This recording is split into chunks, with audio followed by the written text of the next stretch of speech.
Hey, how's everybody doing? All right, how's it going? MJ here, and welcome to the Real Taiwan. Yeah, caught me opening up some my favorite garlic peanuts over here at the Jarjar store tonight. Just hanging out. It's hot, man. But went and flew the drone today again. Oh, it's so loud. Flew the drone again today and had a blast.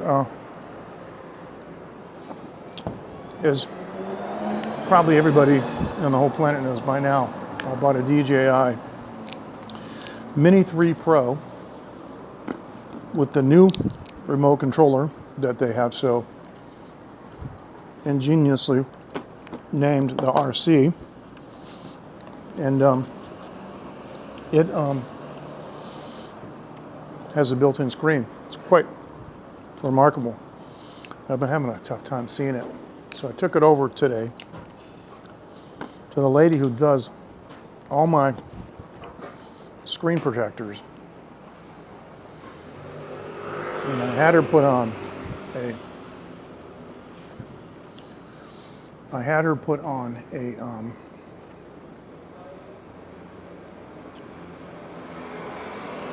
non-glare, a matte finish one, a matte finish screen protector on the DJI controller, and boy oh boy, what a difference. What a difference that makes. Fist bump, Ken, how you doing? Hey, I don't see anybody connected, but obviously somebody is. How's it going? How's the audio? Test 1, 2. A new store opened across the street. It was that store that I got the Filipino, another Simple Mart, and there's a Simple Mart to my right, like across the street from the laundromat, and there's one to my left. The on this road here is actually going out of business. Thank you. Always good to have a little check. And there's another Simple Mart down near Athula, so I don't know why. I guess they're popular. The one down there is going out of business, so this one will be across the street. Different owner and everything. Did some work on the front of it. And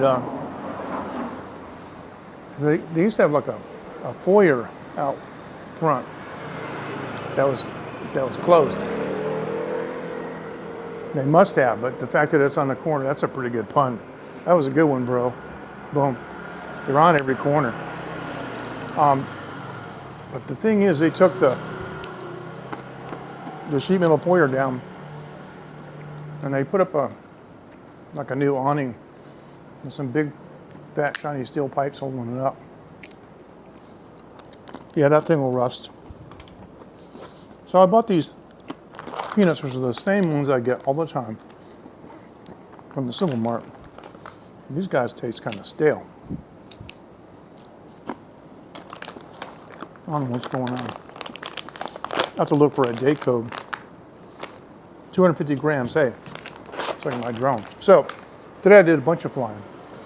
Now I have the DJI Fly More kit with the extended battery, and they say you can get, I don't know, 47 minutes or something flying time. I got so much footage today. I even took some still photos, and I took some spherical panoramas, and a thing, I mean, I had forgotten I was like even on a battery or had the drone in the air practically until it told me it was running out of battery. And wanted to return to home. It was amazing. I got everything I wanted done. Didn't even change the battery. Just, one battery. And it must have been up there at least 40 minutes. Which is a lot. It's a lot of flying time. Because there's no gliding. I mean, there's no wings. There's no getting around it. The propellers hold it in the air. So I made a new video today about the place where I was, because it's kind of a weird place. It's one of those things where it shouldn't be what it is. There are so many so-called tourist attractions in Taiwan that aren't really tourist attractions. They're just weird or strange places that have become popular for some reason.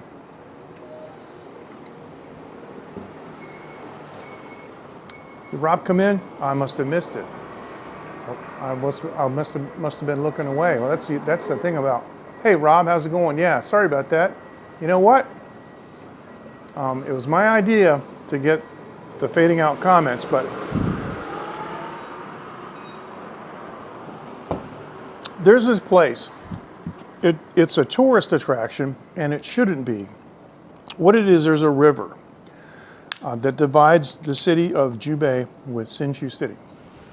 And in order to control the flow of water and reduce erosion and control floodwaters, they have,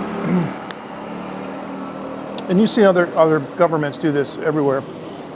I forget what the generic term is called, but they're little, like breakwater rocks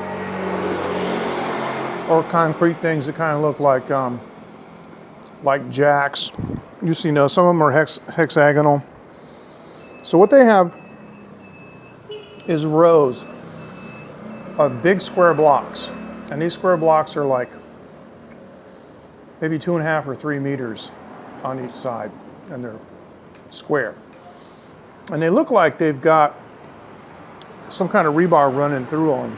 So maybe they're on a spool and this giant monster machine unrolls, and I have no idea how they put these things in the river, but there's rows of them and they're stepped. Upriver they're high, then downriver they go down low. So they form a little tiny waterfall when there isn't a whole lot of water running through them, right? But what happens is, good gosh, what happens is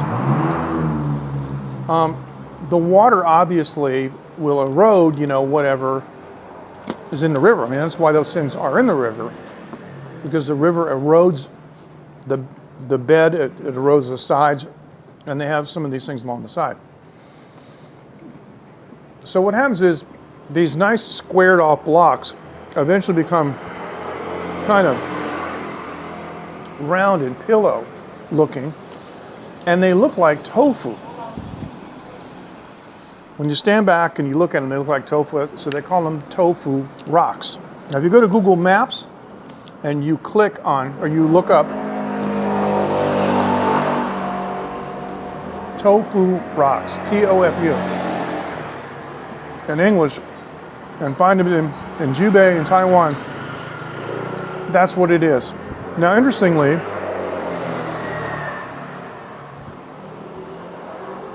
it is also a 120 meter drone zone. It's between a bunch of restricted areas, but this area is out in the clear, so I was able to go up 120 meters. So I did a 9-minute video on what I think is the weirdest place that shouldn't be even an attraction. I haven't uploaded the video yet because it's still rendering in 4K. I have a 1080p version here. I'm going to show you right now. It's 9 minutes long. I'll turn off my mic. The soundtrack, it's a drone video. So I just wanted a droning kind of ambient soundtrack, if you know what I'm saying. I'm not married to it. I may change it. But you get the idea. And I'm not going to talk over it now. I'll just turn off my mic and play it.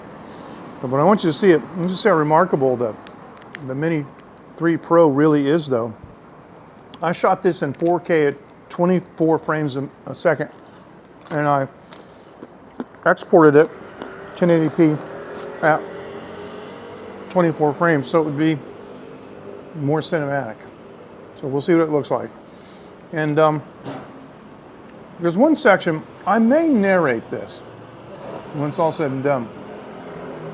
Because there's one section that I might want to explain. You'll see if I show a Google Map screenshot and then I circle it and I show an arrow moving and I circle that, it means that there are actually two sections of tofu rocks, but most people don't know that. They only see the one that you can get to because there's a parking lot and it's on the map. But the other group upstream from it I found on Google Maps, and actually I found it on Google Earth, and it's within the legal limit for me to fly there. So I did. So let me do this. Let me put this on.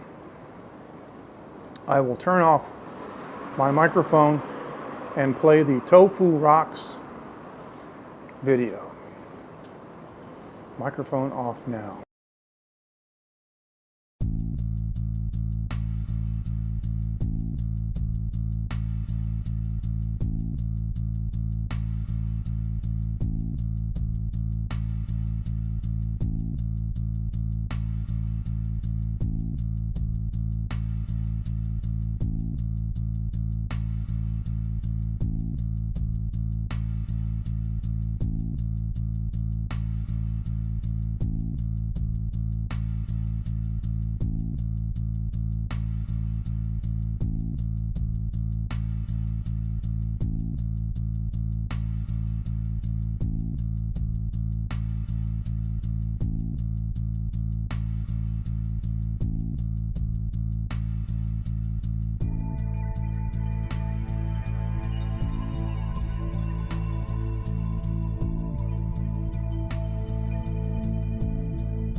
All right. Believe me, I realize. Hi, Mike. Glad to have you aboard. Now, I fully realize that that's a ridiculous, thank you, that's a ridiculous length of time, though. Seriously, it's a bunch of rocks in a stream, and I could have shown that in a minute or even 2 minutes if I wanted to explain it. I was listening on my earbuds because I wanted to hear it in stereo.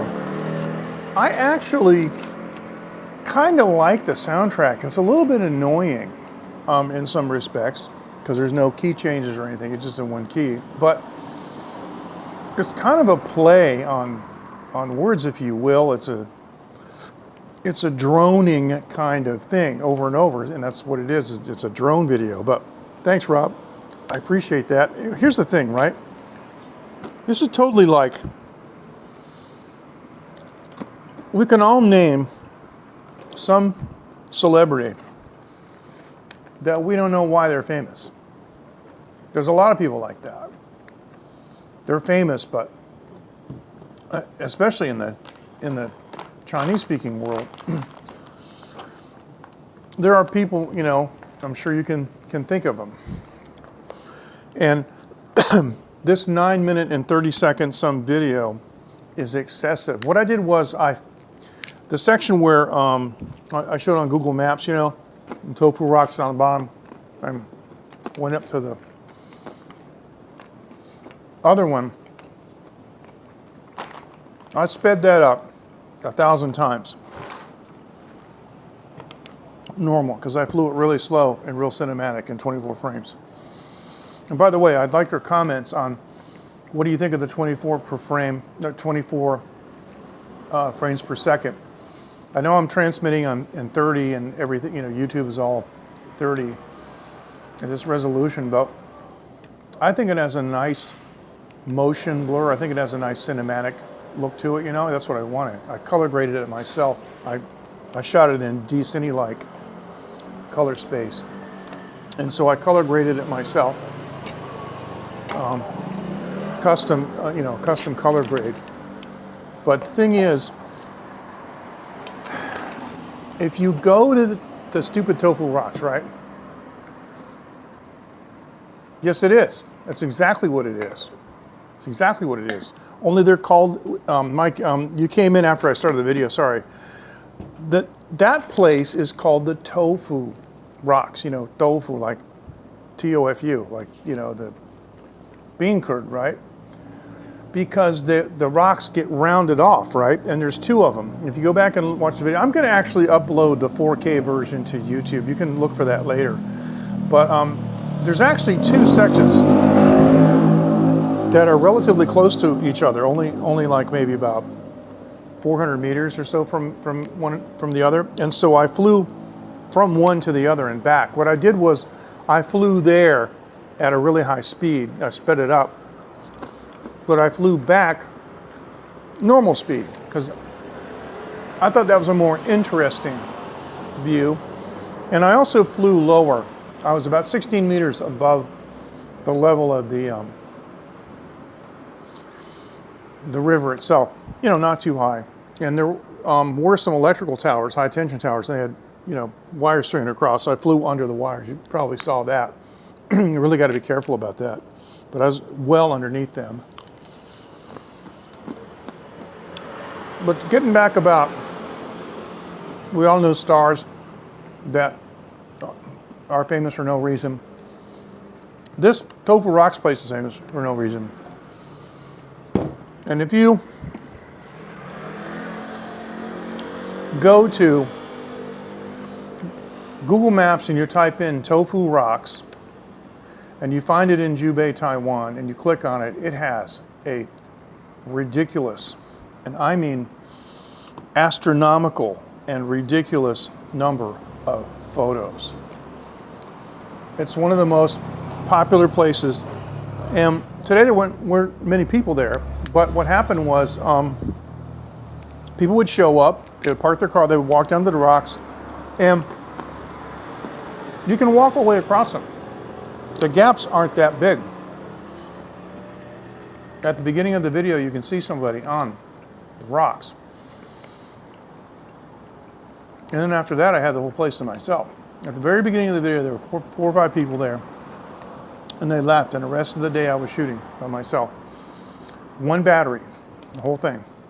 I got probably about 30 minutes, 25 minutes worth of video probably altogether. You shoot a lot of it. You know, you're looking at a 7-inch screen and controller going, oh yeah, wow, this is great. And I get it home on the 32-inch curve monitor. I'm like, oh, this is crap. So, snip, snip. Just how it always is. And I just kind of threw together an ambient soundtrack because I wanted something kind of droning.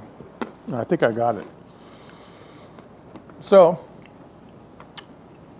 none of you guys said it was too long, which I think you're being kind. It's way too long. But the thing is, people, especially from Taiwan, although my channel doesn't appeal always to Taiwan people, but anyway, they will watch it all the way through. And so later on I'll go home and I'll watch the 720 replay of this broadcast on my 55-inch TV and see what it looks like on that. Whenever I scale it down, though, it doesn't look as good. When it's in native 4K, it looks great. So I shot it in 4K, 24 frames a second. And I shot the opening scene where I was going backwards. I paused the drone, switched to photo mode, and took a photo, which I knew would be like the cover photo. And so if you look, while I'm rolling back at the beginning of the video, you can see a guy walking. And then in the time that it takes for me to stop recording video, switch over to camera mode and take a shot, he's walked about 4 steps. And so when it morphs into the still shot, you see the guy, he's moves forward, so that's something to watch out for. And I'll address this right now. I did something you're really not supposed to do.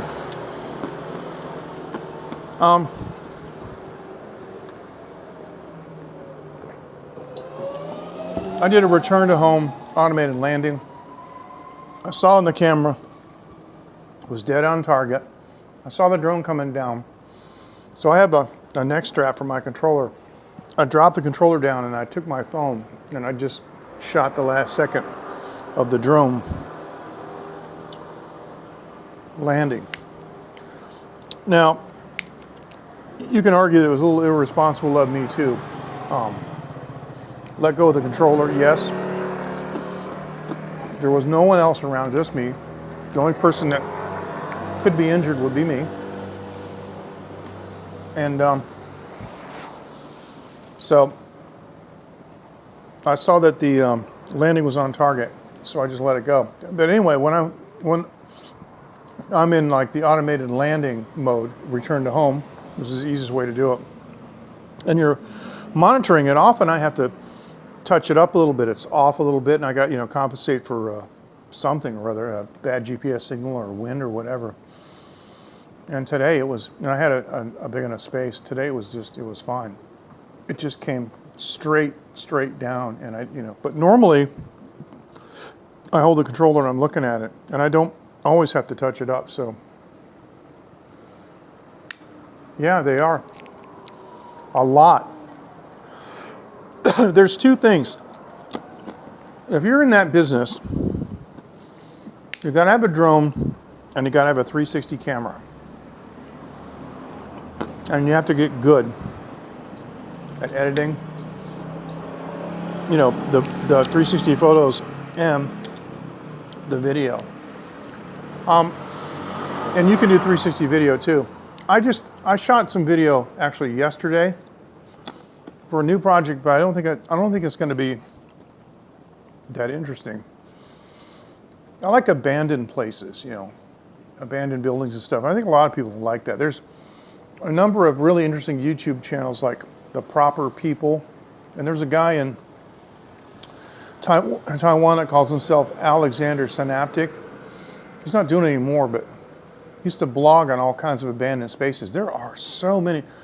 There are thousands of places in Taiwan that are abandoned. Like you find a bowling alley. It's like one day they just shut the door and they never went back. And there's like other places, a movie theater, you know, and you walk in, look at the calendar, it says 1979, and there's, you know, cigarette butts in the ashtray and stuff. It's like amazing, right?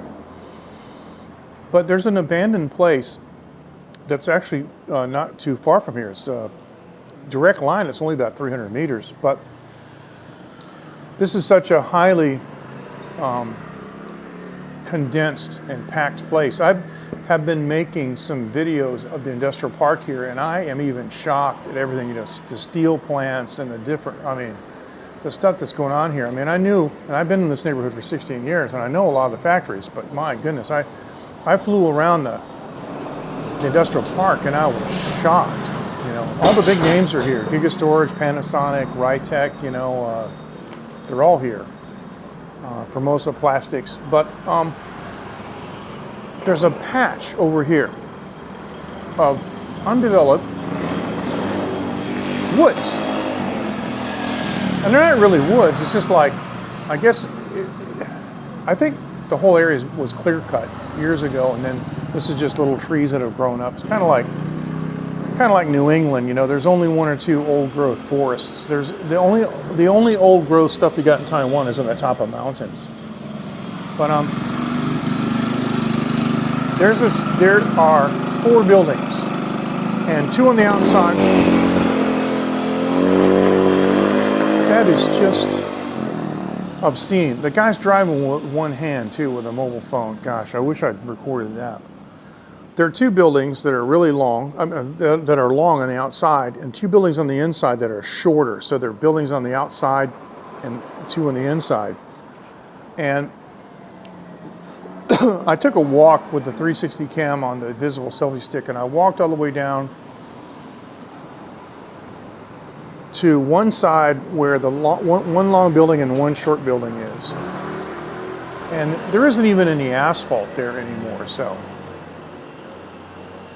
And there isn't, and so the deal with the, okay, are you gonna stop, or are you gonna make me block you? Okay, I understand. Okay.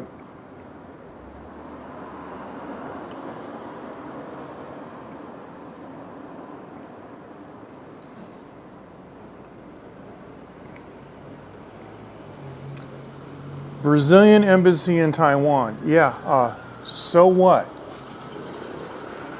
Brazil doesn't recognize Taiwan as a country, so it's not even an embassy, okay?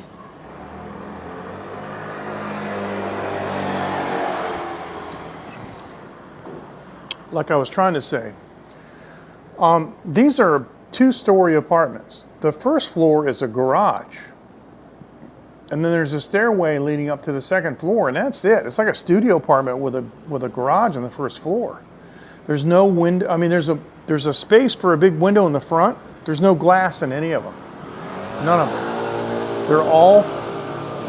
I don't think it was ever finished. They're tiled, you know, with that ridiculous the tiny square tiles, the ridiculous square tiles.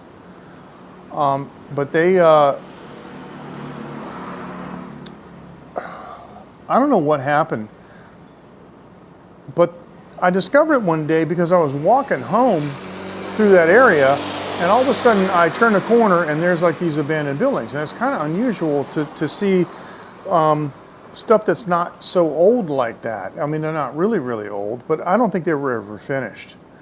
And then I realized that that whole section in that part of the neighborhood is like undeveloped. There's some places there that are so narrow that you can only take one car as one lane. You know, if you're driving your car down and you meet another car, somebody's backing up. Got to figure out who. And that would make an interesting video, I think, if I mounted the gimbal on my bike, you know, and rode through there that way. That would make an interesting video. Make it an interesting 360 video too, be able to look around and see everything. But I found this place that has like a little rope gate across it, and in Chinese it says, "Don't park your car in front of this. This is a a car entrance." But I looked at it on Google Maps, and I had flown over that when I went down to the edge of the no-fly zone and turned around and came back, and there is a house with no roof. It's just 4 walls, and I like those kind of spaces. So I can see where that is. And I'm going to have to take a look at that. Yeah, it's a timeout. Yeah, you just click on on an offending comment, and it gives you options. And you can delete the comments too if you want to. I think when you give them a timeout, I think it deletes the comments. Of course, I can't delete the comments that are burned on the stream, but yeah, I can go back later and on the replay. But anyway, so I see where that place is, and I do want to do another flyover. I don't want to do that from my house because it's too far away for me to like go all the way over there and descend down and be out of line of sight and lose signal. I need to go over there somewhere. I'll find a park or something nearby that I can pop the drone up, up and just look, 50, 100 meters away or something. That'd be better. I got to figure out, I don't know if it's private property or not. It might be. But I think if I take my bicycle, because I got a mountain bike, and I just ride through there,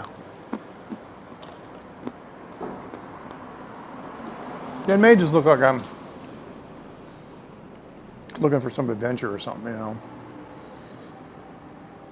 Now that place that has a little rope thing across there, yeah, they're kind of stale. It's the garlic ones that I usually get. And there's a new Simple Mart across the street. And they're actually kind of stale. I should quit eating them. That's what I should do. I got a small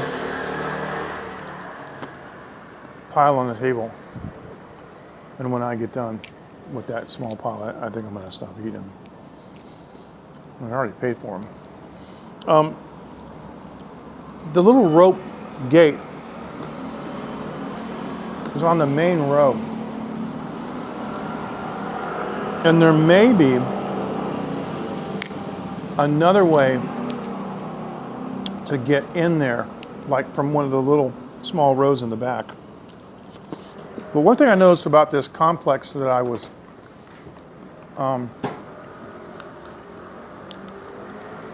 that I videoed yesterday was that it used to be you used to be able to walk all the way through it. Now at one end, it's all barricaded up. They put some corrugated sheet metal up and some posts and stuff, just kind of rinky dink, just to keep cars out, I guess. So I had to go around kind of a loop the other way, and it was open. So anyway, I have a video prepared, no music, no narration. But what I did was I walked through the 360 camera at ground level, and I did 3 passes with the video. See, with the camera, I only need to walk once. So I put 3 timelines in the video editor, and one was reframed to look directly ahead. So as you're walking, you see the buildings they're going past you, right? Like this. I guess from your perspective, the buildings are going like this, right? And then I did a perspective looking completely left, and so they're going by, and then completely right, and they're going by this way. And so if I see something interesting that's going by on the, like on this side, then what I'll do is I'll cut, and then you'll be looking at it like this. See, so it's pretty interesting. And then put the drone up in the air and I flew it like around roof level. There's some stupid trees there and they got in the way, and it was the avoidance system didn't want to go around it because there wasn't enough of a gap. So I ended up going up above the level of the roof and doing a real slow fly through. It's just kind of creepy looking, you know, but I don't know if it's of any value. For me, it was more experience with the 360 camera and editor, more experience with the drone and with editing, and that's, you know, that was the deliverables for me. But when I get home, I'll review this live stream. I'll take a look at, oh, it must be midnight. Yep, gotta turn the lights out. I'll review this live stream for tonight, and I will decide whether I think I want to upload the 4K version and leave it the way it is or do some editing. Now they have,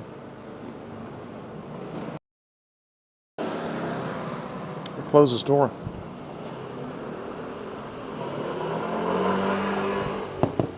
They're locking up. So the guy sees me and he tries to speak English. I bought something that was 114. And he said 140. They always do that. 104 T14. We don't think about that. But English is hard. And 14, 4T, 40, 14. Anyway. Art. I know you meant to say MJ is cool. Fist bump. Holy cow, man. Haven't seen you for a long time. How you been doing? Art, have you managed to dodge COVID-19 in the intervening years? I knew it. I fat finger stuff all the time when I'm typing, man. If it wasn't for autocorrect, I wouldn't be able to get through the day.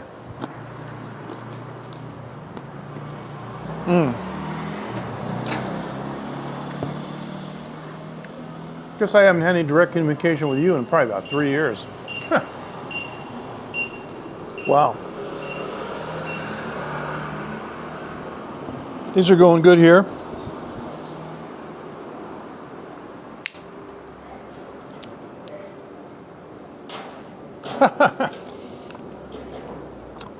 Well, yeah, you could. Some of the more sophisticated ones have a system that actually takes like a photo and identifies the spot. Mine doesn't. It's not as sophisticated as those more expensive ones. But I wouldn't want to, you know, try to land on a normal sized stool. You know, it's too small. I think so. I got 100. I think it's 180 centimeter. It's pretty big. Landing pad. It's one of those that folds up. Oh, okay. Well, good for you, man. I had a very, very mild case back in June. Our government here has protected us. We've had, of course, you know, Taiwan was widely hailed as the model for the rest of the world, and then of course, you know, the problem is there's no exit strategy, which is, you know, a big issue now with China. They're still, you know, China's still doing full lockdowns and still welding people in their apartment buildings and all this stuff because they don't know what they're doing. Surprise, surprise. But when it finally became evident that these later strains of Omicron were just nothing more than a minor inconvenience, they stopped a lot of the mitigation practices and just let it happen. Because at some point you have to do that, you know. And even my doctor back in the States told me, you know, you can't, there's nothing you can do about, you know, not getting flu. It's, you're going to get it, and you shouldn't feel guilty about it, you know, if you give the flu to somebody, and because everybody's going to get it. And I said from the beginning that this disease was designed to infect the entire world, and every single person is going to get it one way or another. So I got it. I didn't know I had a fever, but I didn't feel anything else. It's kind of a coincidence because I have to see my doctor every month to get medicine for my cardiac arrhythmia. And when you go to the doctor's office, if you have a fever, they want you to take a rapid test, right? And so I had a fever, and I called him up and I said, I got a fever, but I got to get my medicine. He said, take a rapid test, and I did, and it was positive right away. I mean, like, as soon as I put the first drop on the test strip, the T line was like blood red, and the control line came out later. I mean, I never saw such a positive test in my life. And so anyway,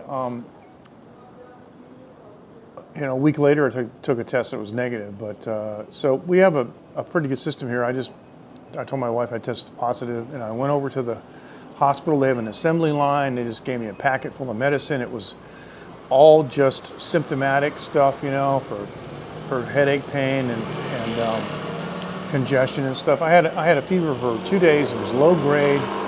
I had a little congestion. I spit it up. It was white. It wasn't even dark colored or anything. It was just, you know, and all I got to say is I got more rest in that 1 week than I've had in the last probably 10 years. And it actually did me some good. But 2 days later, Thursday, I tested positive Thursday. Now, yeah, 2 days later on Saturday, my wife tested positive. And so she went to a different hospital, and we took our daughter with us. And the nurse said, hey, you know, both your parents have COVID, so you got it too. They didn't bother testing her. It's amazing. And my daughter Phoenix, you know, she rode it like a surfboard. It was nothing. It was just an inconvenience. So hopefully we have some kind of immunity, you know, after that. But there you go. So an asymptomatic case, man, you can't ask for anything better than that. And now you get monster immunity. Of course, the you know, it mutates and so forth, and you can get it again, which you couldn't. And with the original, the alpha strain, you couldn't get it again. So it's doing what it's designed to do. It's designed to morph into other things and you know, be a weapon and inconvenience the world and make armies sick, you know, so they can't fight. That's what this is about.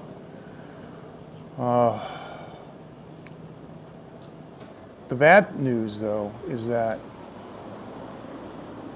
it wasn't as effective as they wanted, which means the next one, look out. I think we're all going to die from the next one. Which is why, when I developed my website, where people could, you know, share their experiences, right, without being censored, I didn't call it the COVID community. I call it the pandemic community, because it's not the only one.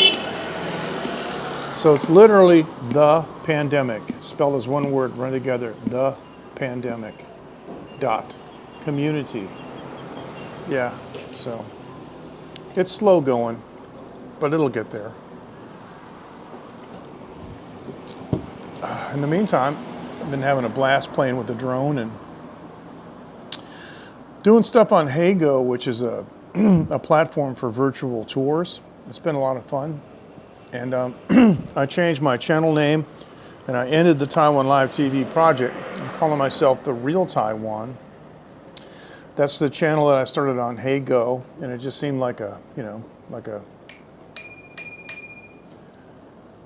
time to do it. See, I'd based my previous project on Periscope, and well, you know, that's just the way it is.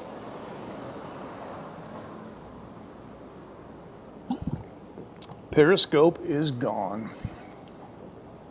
All right, so the video that I did last week on the Shao Wulai waterfall is doing pretty well. Pretty well for me. I don't have a big channel. I don't have a lot of followers. I don't have a lot of subscribers. I don't have a lot of views. And that's okay, because I don't knock myself out to try to do it. It's not my full-time job. But the Shao Wulai waterfall video ended up doing pretty well for me. So if you have a chance to see that, I'd appreciate if you would give it a like, a thumbs up, and share it with somebody who, anybody who likes waterfalls. I showed it on the last live stream, but I'm not going to show it again.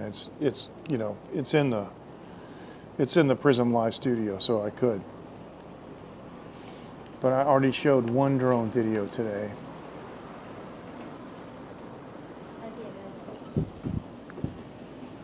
All right, people out here walking at all hours of the night.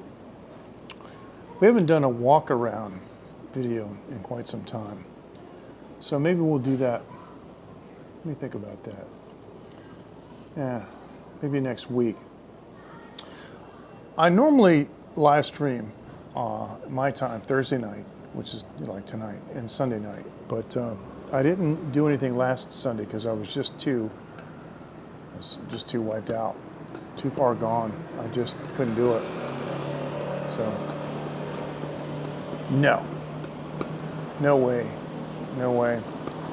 Wouldn't want to also. Wouldn't want to, because where I live Taiwan has a limit. I mean, all these hobby drones have a 400-foot limit. That's 120 meters or 120 and some change meters high. Where I live in the industrial park here, it's 60 meters. They don't want you up that high here. And the secondary reason is because there's a military base right behind me. There's a no-fly zone right behind me. You're not allowed to fly there at all. And so if you're up 120 meters, you can see a long ways. Even at 60 meters, if I showed you, I really didn't want to put these on YouTube or show them, but I might do a couple of let me do a couple of clips. Give me some time. I'll do some clips of some of the more interesting things in the industrial park that I photographed. But you can see from the roof of my house, you can see the ocean. But since I lived here, they built a couple more buildings, and it's like, so now I got a little gap I can see. But when I first moved here, I could see ships out in the Taiwan Strait, and I can see them from 60 meters up from where my house is. But I can't cross the highway because the highway is a restricted zone. See, all the infrastructure is restricted, like railways, railway stations, police stations, military base, highways, things like that. You can't cross them. So one of the things that I want to do, there is an economic area. They call it it's a eco zone, but it's on the beach, and they've got I don't know how many dozens of wind machines, and some of these wind machines go out far into the ocean. Now, technically, you're only allowed to go 900 meters away. I don't know what the restriction is, like if I was over the ocean, because that drone really has something like there are some YouTube videos where guys are going like 3,000 meters or more out with these things. Maybe it doesn't matter if you're going out in the ocean, and the only thing that would happen is it would just follow the sky and you'd lose a drone. But I do want to go down there and go to the full 120 meters limit, and then just go up and down the coast. But again, there's a red zone. There's a couple red zones, and some of it kind of ticks me off because, and I know there's something I'm forgetting I wanted to get back to, but there's a lighthouse up there too, and that is part of an infrastructure. See, what's happened is this has all been red zoned in the last 2 or 3 years. I should have gotten the hobby earlier, but I didn't, because Walter was telling me that, like the Kaohsiung Stadium, he completely droned the stadium. It was amazing. Now it's all red zone, can't go up. These hobby drones, you know, on a good day, they're 300 grams, okay? So, I mean, that's less than a pound. If the thing falls out of the sky, what's it gonna do? It's gonna do nothing. So, I mean, it's kind of like these restrictive gun laws that assume that bad guys are gonna follow the law. This is a no-gun zone. Well, not if you're a bad guy. So, that's funny. So, like, you know, they have these no-fly zones, so, you know, bad actors won't crash their drone into the infrastructure. But it doesn't stop bad people from doing it. It just stops people like me from having fun. So there's this lighthouse, and I was looking at it. I was thinking, wow, I would love to go drone that. And I looked at it on the map because it's called the FAA in the United States, but it's called the CAA, the Civil Aviation Administration here in Taiwan. And the CAA has an app, and you could look at anything and see what zone it is, right? And I'll be darned, you know, there's a red circle right around that stupid lighthouse. So what I would have to do is I would have to go to where the lighthouse is, look at the app, make sure that I'm standing in the green zone, go straight up, focus lock, you know, a tracking on the lighthouse and just fly around it outside the zone. So that's what I got to do. But I do want to go to the economic zone. And you know, you guys know I drone the huge Buddha that I saw, you know, that I did that on Periscope, and I went back on Heigo in Fo Guangsan, and you know, the big Buddha that's on YouTube now. And there's another huge Buddha, a different type of Buddha that I want. That place is only open on Saturday and Sunday, and there's a big wall, but beside it is a road, and I could take off from there and go over, and that's a 120-meter zone, so I could be way up high in the sky and do a big, wide, you know, circular, a nice panorama of that thing, you know, going around in a circle. I like that, but you have to fly sideways. You have to be careful because there's no side sensors on the thing, right? That's the problem I was having at for Guangsan. It was the second day I had ever flown a drone in my life, and I chose to go up to the biggest, largest sitting Buddha in Taiwan and drone that. That was, I realized that was pretty gutsy, but why not? If you're going to go, you know, hey, I say if you're going to go out in flames, right? But all these infrastructures now are all protected. So like the Hukou Old Streets. Okay, you guys have seen me Periscope that and talk about that before, and I wanted to do a 360 walk through with my 360 camera, and I said, you know what would be really great is if I could just bring the drone and just put the drone at, like, you know, the level of the top floor, like in the middle of the, not on the roof, but like the middle of the, like the second floor, and just fly really slow down the street. It's red zone.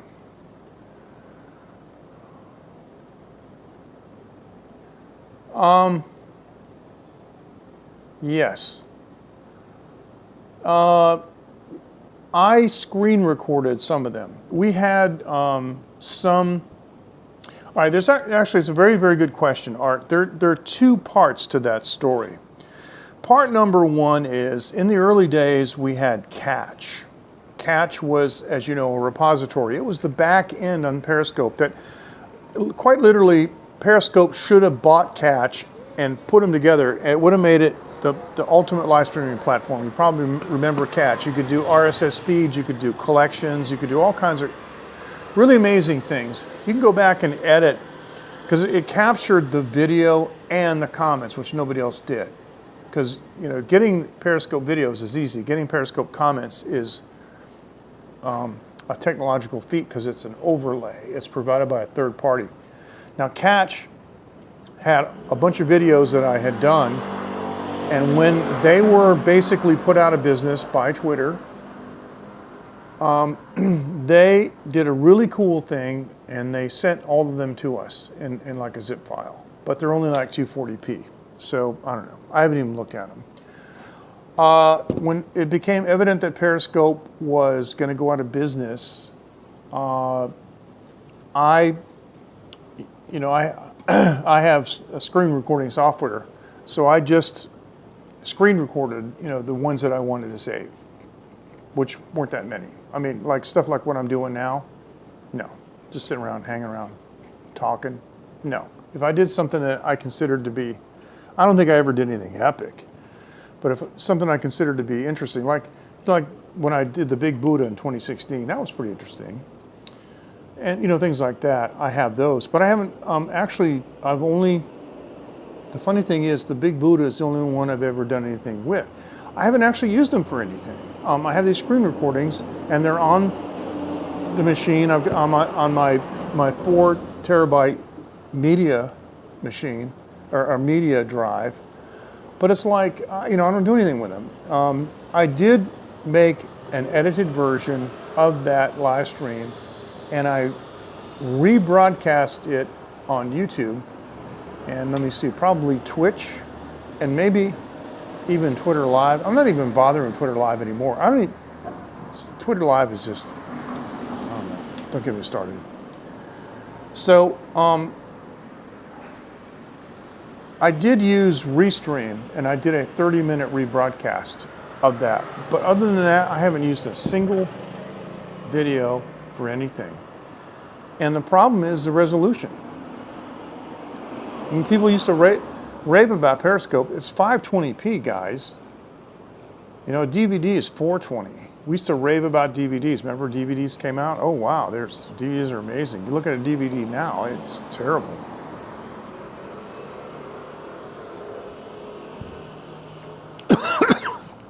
Excuse me. Yeah, so I got a mobile phone that does 4K video. I mean, come on. Right now, using Prism, 2500K BPS, 30 frames a second, 720p, which is still HD, but it's on the low side. It's not really even considered modern HD anymore. Sorry, it's got in my throat. I occasionally have problems swallowing things like medicine sometimes. I don't know why. Anyway, so the answer to your question is I have a whole collection of screen captures of what I think were probably significant Periscope broadcasts. Maybe something like, well, I'm going to be honest with you, I can't even remember.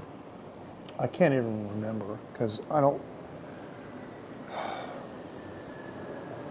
think anything that I did was like all that noteworthy, to be honest with you. I'm a music guy. Those are the chops that I have. I'm playing around with video and stuff just because it's a novelty for me, But music is the thing that that I've done professionally and at a higher level. Which reminds me, I'm getting very close, very, very close to releasing my first new single in many years. And so my daughter's singing background vocals on it, and it's phenomenal. It's sounding incredible. I just gotta quit playing around with my drone. I gotta quit playing around with a video editor. I just gotta dedicate like a week to finishing that song. Some stuff going down there, don't know what it is. Man, you guys wouldn't believe this. If I turn the camera around, these electric motor scooters, they don't even try to call them electric bikes anymore. They don't even try to, be presumptuous of, that they're bikes at all. They're electric motor scooters, but you wouldn't believe, machined anodized aluminum. I've seen gold and this deep red. I mean, that anodizing is expensive. It's hard to do. Red is hard to do real well. And they got all kinds of LEDs and just crazy stuff on them. You know, it's been out of control. Taiwan has finally started to regulate those. Now you have to have a certification sticker on it, and you have to have insurance, they say. And then you're not supposed to have passengers on it, but I see people with passengers on them all the time. But see, like right there, there's a real electric scooter, you know, a scooter, like a go-go-ro, and another one of those e-bikes right next to it, and it's just crazy. These are all motorized scooters. The motorized scooters really should be replaced, probably. But you know, you're just offloading one thing for the other because they still have to be charged from the grid, you know. And a lot of Taiwan's power grid, I think it's 10% is wind power, but a lot of Taiwan's power grid is generated from incinerators. And I think, if I'm not mistaken, I think in Kaohsiung they have a natural gas plant, but I don't know. I should know more about that. There's actually talking about that Echo, the ECO, the Echo Park that I wanted to send my drone up because that is a it's a green zone. It's on the ocean, but there's restricted zones on either side. As long as you stay in that one zone, you're okay. But one of the restricted zones is a big power plant up there. And I was with Tony the other day, and we went down the coast. There's a highway now that goes right down that coast. It is absolutely gorgeous. It's unbelievable. You guys wouldn't believe it. I wish I could. Well, what I could record that. What I would have to do is there are a couple of really good metal clamping systems, and there's also a very strong, very powerful magnetic mount. But I have a van, and I have mounting rails on the top of the van, right? I could, in effect, put a small, solid, stick, not too high because you don't want to blow back, but a stick just to give it up, just to get it up above the the van by like maybe, I don't know, 40 or 50 centimeters or something like that. But I could clamp that on very securely and do a 360 down that coast, and that would be worth watching. That would be something I wouldn't even have to reframe. I would just export it in 360 and just throw it on YouTube. I think that would be phenomenal. I should think about doing that. Because then, if you're looking at it in YouTube, you can press the little cardboard button and stick it in your VR and just sit there and look around. Although it's not stereo. I can't believe I'm saying this. I'm having a discussion with Insta360 in the Facebook group about adding stereo capability to their app, where if you had two of their 1x2 cameras and you mount them side by side in a bracket, that the app would take the files from the two cameras, or the app would prompt you to take a shot and then move it and take another shot, and then would stitch it together for a 360 stereo. Because what has to happen is the rear camera has to reverse. Because when you're looking forward, it's left right. When you're looking reverse, then it's left right. But so, yeah, you have to reverse the rear camera, and of course, there's a stitch line on the side, so it's perfect. So the stitch line, as you get closer to the stitch line, the parallax collapses. But who cares about that? It's the main center, and of course, all the way back behind you, the center lines of the two hemispheres, are going to have the best 3D parallax. And so the next thing I'm going to do is, DJI doesn't know this yet, but I've already been talking to them about some modifications to their app, because I never even flew a DJI drone before. And the Fly app, you can't even, I mean, you got a slider and you're trying to slide a very precise, like height in there. And it's ridiculous. You need to be able to type it into a field, not use a slider. But their drones do a sphere. And so it would be very, very easy for them to be able to do a 360. Their drones, you pop it up in the air, and it does different panorama modes. I've never used any other panorama mode except sphere. It makes a 360 sphere. For those of you who are in my late night group on the Line app, I posted many of those spheres there. It's amazing. And because it's stitched, the drone will go like 1, 2, 3, 1, 2, 3, 1, 2, 3, 1, 2, 3, 1, 2, 3. It stitches them together. Because it's stitching in the software, the drone could do that, and then move, like maybe 5 meters to the left or the right, whatever, and do the same thing, and then reverse the back side of the sphere. Boy, oh boy, that would really, really be something. And the drone is a good enough, solid enough platform that you should be able to use it for stereo photography, because you can just, you can press the button, take a shot, and just move it to the side a very precise amount and take another shot. So what I'm doing now is the drone, the Mini 3 Pro has so many amazing features. That's why they call it Pro, I think. It does bracketed exposures. So I used to do that with my Nikon camera. Every time I took a picture, it took 3 shots in RAW mode, right? So this drone shoots in RAW DNG. Of course, it's the Adobe format, which I'm not really all that keen on, but it does do DNGs, and I use Affinity Photo. And so I did that with my Nikon. All my Nikon cameras always bracketed, and I would HDR stack them. And so Affinity Photo does that very easily. So every photo I took today, you can do up to 7, I think. At least 5. I keep it on 3, but you can do 5 if you want to, and I think you can do 7. So it does 1, that's normal. Then it does 1 stop under and 1 stop over. So then it would be 2 stops either way, and then 3 stops either way. So, but you take all those different ranges and you stack them on top of one another, and especially if they're in RAW mode, that's the raw data out of the sensor that hasn't been compressed, it hasn't been converted into a JPEG.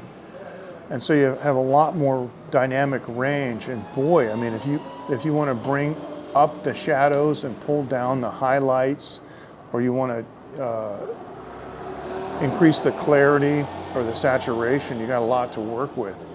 And shots I took today at the Tofu Rocks, as they're called, just came out amazing.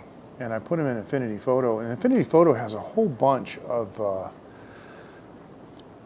presets that they've made, and even when the famous photographers have made, it's all included in the software. And it's amazing because it was so easy. I just opened a new project, a new document, basically of an HDR stack, and I just told it which photos to use. And every time I took a shot, there was 3 photos, so I just put 3 in there. And so I've got the darkest, the normal, and then the lightest. So it represents a very wide dynamic range. And boy, does it make a difference. Wow. So that's how I'm going to be shooting from now on. I just wish that it would retain that mode. It doesn't. So every time I start to drone up, and I start the remote controller, and I go up in the air and I do something, I have to take a few seconds of my time and waste the battery time to go to that shooting mode and exposure bracket mode. It would be nice if it would just stay in that mode, but it doesn't. So that's what I'm doing. I'm having fun. trying to keep active and trying to keep my my tech skills up, because hey, in 4 years I'm going to be 70. Less than 4 years, 3.5 years I'm going to be 70. That's hard to take. Oh man. At least I still got my hearing. I still got my ears. And when I'm doing mastering, and I'm doing mixing and mastering, I'm always getting more validation that I can still hear, which is really great, because people, are not coming back to me later saying, "Wow, your mix was so bright it peeled the paint off the wall. What's the matter? You're going deaf in the high end." So that's good to know. All right, guys, thank you so much. It's been fun. It's 20 minutes until 1, and I'm going to try to get a little more sleep than I've been getting, because I'm getting back into a bad habit, and I don't like that. I've been not getting enough sleep, and bad things happen. And I think even Art remembers back when I was working on more sleep deficit than I am now. Some of the bad things that happened in those days. So when I got COVID, I remember I was sleeping between 12 and 15 hours a day, and something else happened. All the high end of my voice came back. It was amazing. So now that I'm getting ready to cut new vocal tracks on these tunes, I need to start sleeping 10 hours a day and just putting the rest in.